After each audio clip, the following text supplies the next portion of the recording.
Happy New Year to YouTube. It's Nightmare Baller 1 here. And I didn't want to do these regular old, like match of the year, superstar of the year and all that. Well, I probably will do that anyway. But this is my top 10 matches of the decade. I know a few other people have done this, but I wanted to do this. Alright, so let me get started. Number 10, gonna be very controversial. Everybody's gonna be like, why'd you put that on your list?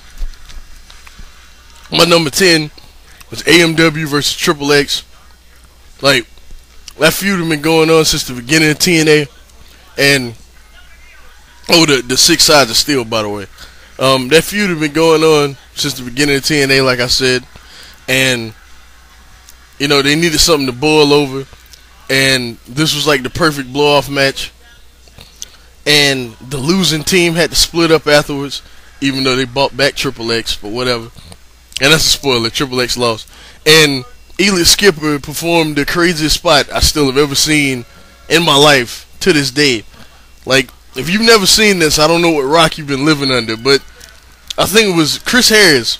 He was sitting on top of the cage. They didn't set it up right, but still, like, he was sitting on top of the cage. Elite Skipper climbed to the top of the cage. You know how he does the walk the rope spot and then the Hurricane Runner off? Well, he walked the top of the cage and did the Hurricane Runner off. Yeah, dangerous. This is a match I give the full 5 to. Like, incredible, just incredible. I know a lot of people don't. It's alright, but some people don't like it because there was a lot of, stalling, but then there was a lot of storytelling in this too, which is something people don't like, so. Yeah. Alright, next we had Triple H versus Steve. Oh yeah, by the way, that was TNA's 2004 match of the year. Alright, next we have Triple H and Steve Austin, 3 Stages of Hell. Like, nothing needs to be said about this feud. Y'all know what's up. Oh, one match that's absent from this list that a lot of people may be upset about. It's Triple H and Shawn Michaels from SummerSlam 2000. Tough titty. I just didn't like it as much as everybody else did. But like I said, number 9, Triple H, Steve Austin, 3 Stages of Hell. They went at it for like 40 minutes. That just kind of flew by. A lot of people say the Cage match was like the crowd was dead, but it just saw a lot of crap. You know what I mean? Like, this was awesome, and just great. I don't like what they did afterwards though with this. These two going at it for months. Triple H orchestrated the hit and run on Austin or whatever, and 3 months later they're cool, but whatever. This was great. I get this 5 too. Amazing match. Like, when I first saw it, like, watching it now. See, the thing is, I went back and watched all these matches. Like, I went back and watched a lot of matches to see what I wanted to put on this list, and this is another 5. Like, everything on this list, in my opinion, is 5. So. Next we had Nigel McGuinness and Austin Aries from Rising Above 2007.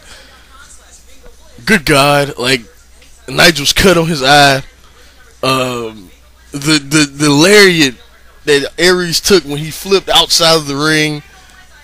The finish was just, the crowd, everything about this match was pretty much perfect. Yeah, 5 stars. What more can you say? I really can't say much more. Number 7, Ric Flair and Shawn Michaels from WrestleMania 24. Yeah, like, the emotion, everything that went into this, like, I know some people say they were brought to tears by this. I was not really around during Flair's glory days, but, like, I know what he means to the industry, and Shawn Michaels, in a way, is my version of Ric Flair, and, yeah, this was just, like, really emotional. 5-star match. My match of the year last year.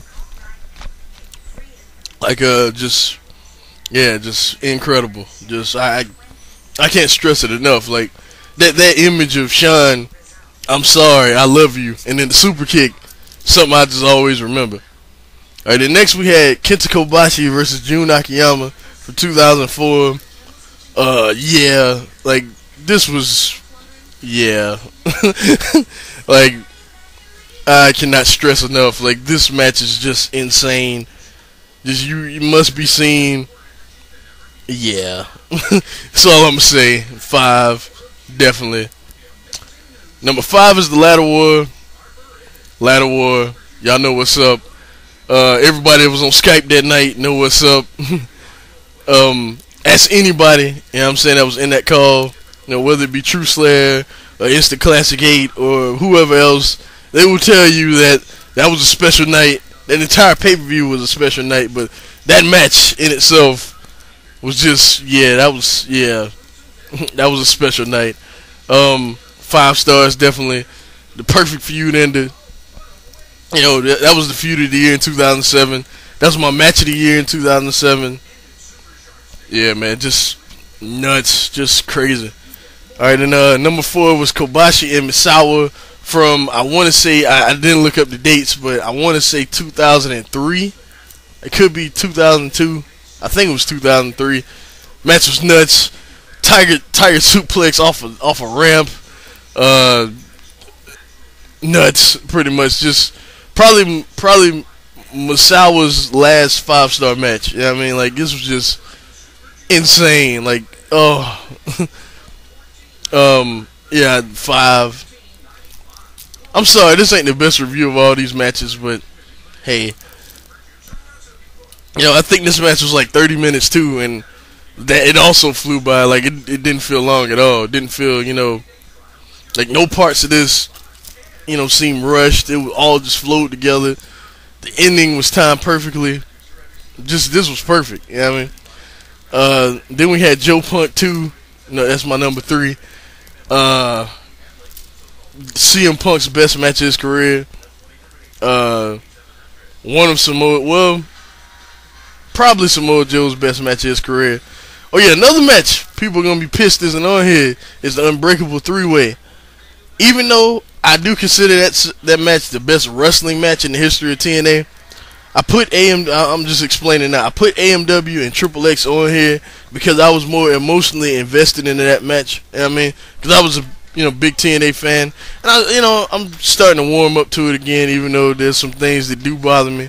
But yeah, like that match had me just, on the edge of my seat. The Unbreakable 3-Way, I've been a fan of indie wrestling and whatnot. I still say that is the best match in TNA history. It's just not on here because, like, I was more emotionally invested in the Triple X and AMW. And I actually went back and watched that the other day, and it didn't have the same effect on, the Unbreakable 3-Way, it didn't have the same effect on me as it did back when I saw it the first time. You know what I'm saying? But Triple X and AMW did.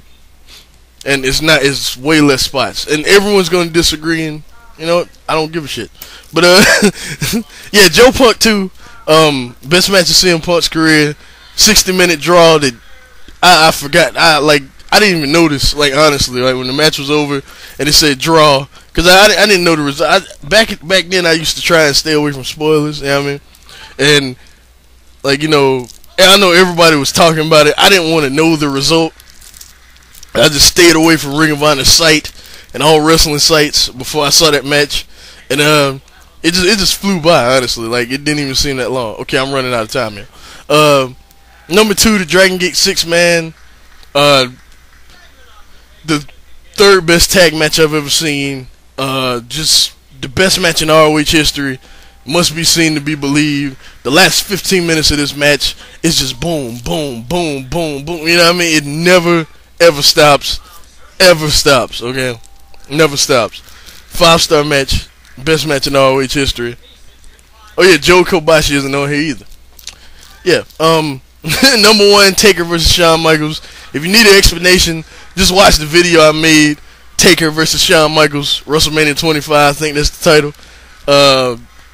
Yeah, 5 stars. My match of the decade. Probably one of the best matches I've ever seen. And I'll holler at y'all later. Peace.